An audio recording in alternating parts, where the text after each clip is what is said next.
All right, hi, fourth graders. All right, today is Wednesday. We are looking here in the yellow boxes for the 20th. Let's go down, start with math. So, in math today, we practice some questions that have hidden questions within the word problems. So, this is in Seesaw.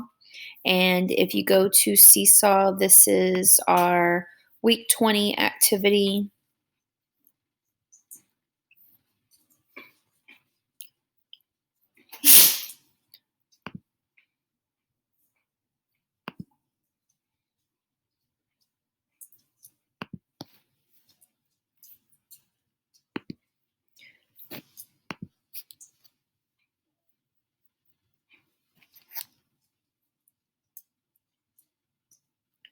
All right, so we started on page 4. So we have Joel. Joel made 2 dozen cookies. He split them evenly into 8 groups and put them into paper sacks to share with friends. How many paper sacks did he need to share all of his cookies? So the hidden question here is we decided that it was about the 2 dozen. So we had to figure out what the 2 dozen is first before we went and split them. So 2 dozen, if 12 cookies are in 1 dozen, then 2 dozen would be 24. So we took our 24 cookies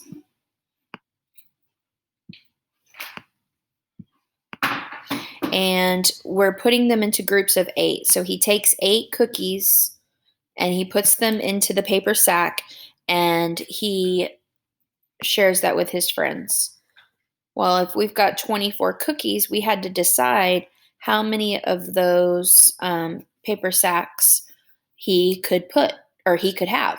So if we take 24 and we're pulling out groups of 8, this is division. So we did 24 divided by 8 and we got 3. And what that looks like is these 3 boxes underneath, and each one has 8. So if you count your 8s, 8, 16, 24. 8 times 3 is 24. So these hidden questions, you really just have to kind of break down the word problem and really think about what they're talking about and think about, okay, before I can go and start taking apart this total, I have to make sure I have the total first. So a lot of them are just you need to go find the total of something first before you can start breaking it down. So that was an example of that. Then we did page 5 together. 5 says Mr. Smith has 5 model trains with 8 cars in each train. So if you think about a train as your big bar here, so let's just look at one of them. So here's one train, and one train has 8 cars in it.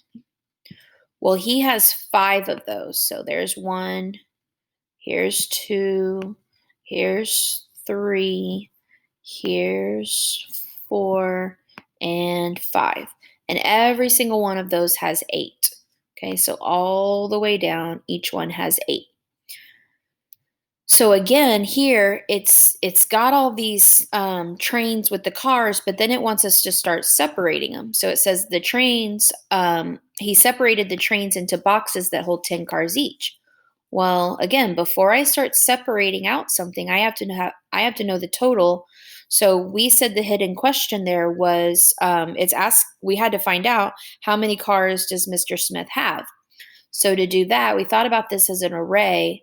So if this is 5, because we've got 1, 2, 3, 4, 5, and then each one has 8, that's the same as 5 times 8.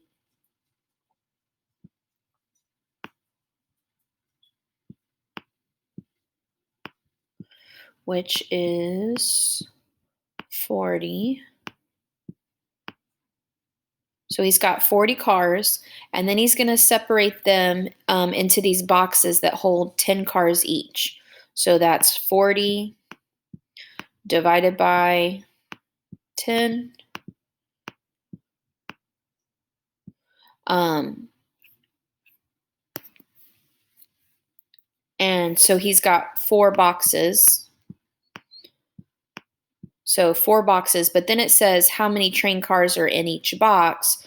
Well, in each of those 4 boxes are the 10 cars. All right, page 6. This was the independent work. So they had 2 problems here. These are 2-step problems. So be on the lookout for those hidden questions and put your answer down here on the bottom. Then if you go to the agenda, when you are done with that, I want you working on, let's see, we're in Wednesday here. I want you doing at least 15 minutes of eSpark before you get to Prodigy. So you can go into Prodigy and practice and play games on there, but make sure you get at least 15 minutes of the eSpark first. Then for small group, we continued our daily review. Then in reading today, so I had mentioned yesterday that we were finishing up theme. We're probably going to revisit it. I think we might revisit it next week, but we're going to stop and talk about for a few days author's purpose. And so today we started talking about why authors write. Like what's their purpose in writing? How do we know? So let me open up. So if you go to week 20 reading whole group lessons. Open my, let's see, I think it's this one.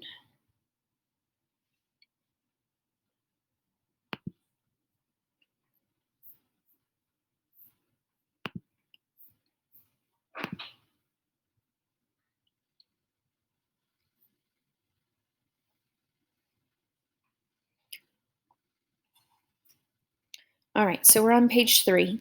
So we said, why do authors write? So we said, sometimes they're trying to persuade us. So these were some things that we came up together. Someone said, to try to get you to buy something. Maybe they want you to read a certain book, like they give a book review, or maybe it's they want you to go somewhere, or it's about the author trying to get you to think a certain way. So that's persuasion. They're trying to persuade you.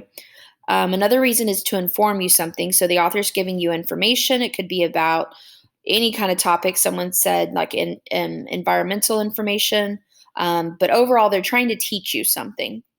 And then if they're trying to entertain you, it's for fun, it's enjoyable. And so these are some of the things we came up with. And then we made this foldable right here. So we took a piece of construction paper, folded it in half, and cut on these black lines right here. And then we put persuade, inform, and entertain. Then we broke off into groups, and they went on a book hunt and found some books in Epic, and came back and kind of shared different types of books that they found in Epic that had to do with those 3 different things. And then we watched this here, so you can click that to watch. And then we said the reason an author writes is called author's purpose. Authors write for many different reasons, but most of them can be organized into 3 main categories. So these 3 main categories we're going to continue to talk about this week: persuade, inform, and entertain. All right, so then students went, let me draft this.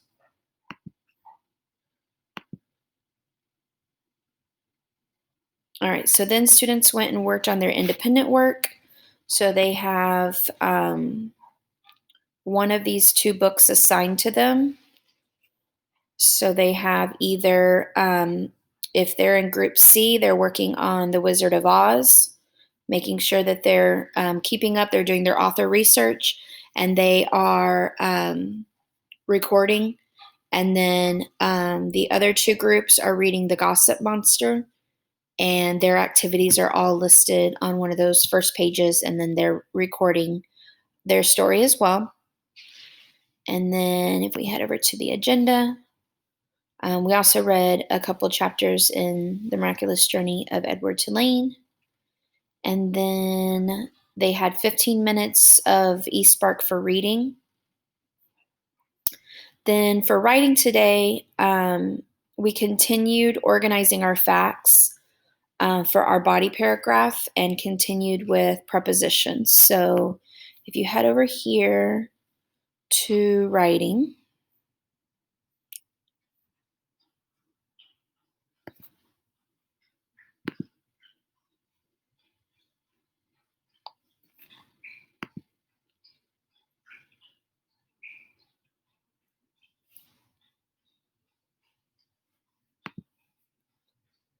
all right, so let me open this. All right, so prepositions, just to review, they are things that show location, movement, direction, and time. So today we looked at a painting, and let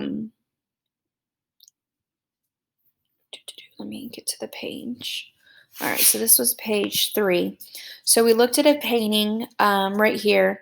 This is Mr. and Mrs. Clark and Percy the cat, and this is a painting. The painter's from London, and so he has all these different things. Some of them are kind of in random positions, but in order to describe where these things are in the painting, we're using prepositions to describe their place. So this is, if you click on this link, you can, and it was having trouble. We had to make it smaller, and then the thing pops up. So you click on the link and it's a live worksheet. So once you click and you type in your answers, there's a thing on the bottom that will check it for you. So we did that together. And then this one over here, same thing. If you were to describe where things are at in the room, using those words like between and under and over and next to and to the left of and in the middle and behind and all those things, on, in, those are prepositions that are describing places of things.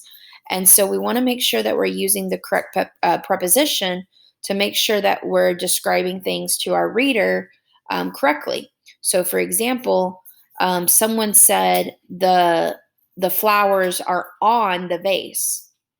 Well, the flowers aren't on the vase, the flowers are in the vase because the stems are going here inside the vase.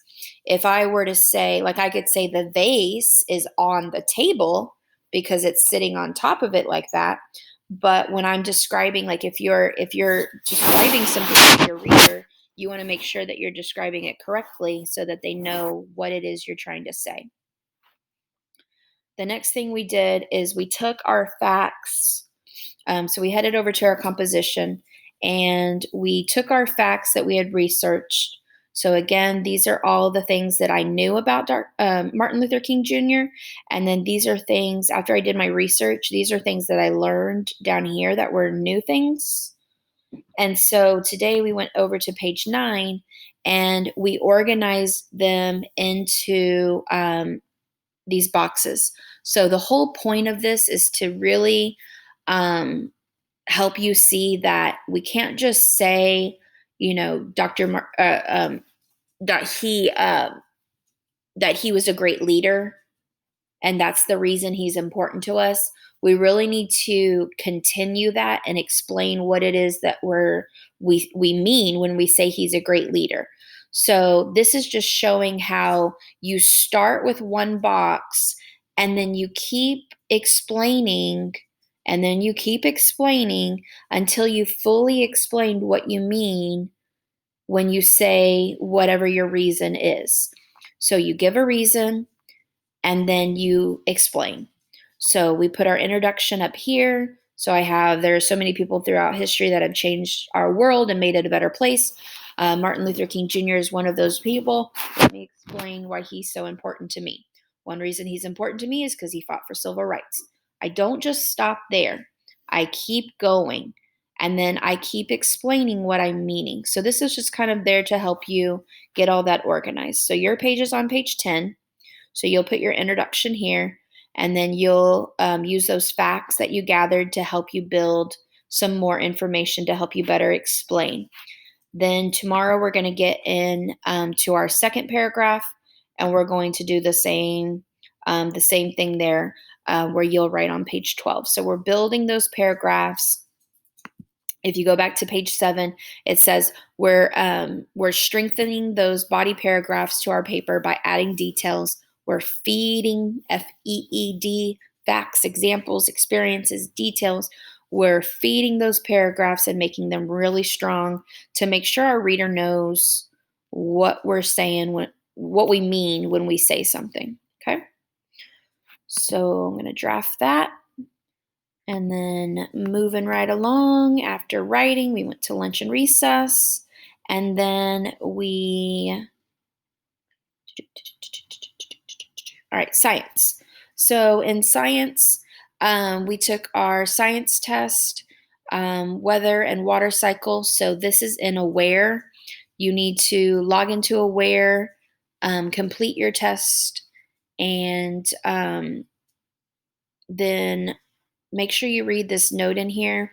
For tomorrow's science lesson, we're going to be making observations throughout the day. We may have to reschedule if it was like today. Today the sun wasn't really out. It was very kind of yucky outside all day, and I think tomorrow might be the same. So we may have to scratch this and push it to maybe a sunnier time, or we may, if you want to get your flashlights, maybe we could do something else and kind of just do it indoors, and instead of having the sun, just use a flashlight instead. So we'll try to make that work tomorrow. And then Friday, you need your foil because we're going to make our models. And then you need white paper, like clear, no lines, your aluminum foil, and your flashlight so we can make our models to show how shadows work. And then in social studies today, we continue talking about the United States, or Texas joining the United States. So you can read the article and answer. I think it was 2 pages that we did today. We're a day behind, so we did the Tuesday page. And then we're actually going to move the flag. We're going to move this to Wednesday. So tomorrow we'll do our flag. All right. Then there's some makerspace things down here, and coding. So you can click this and create a game, a jump over game. So that's a video tutorial there if you want to try to make your own game. And then that's it. So students had music today, and that wrapped up everything. So the big thing to turn in today was that science test. So make sure I get that, please. All right. Thanks, guys. See you tomorrow.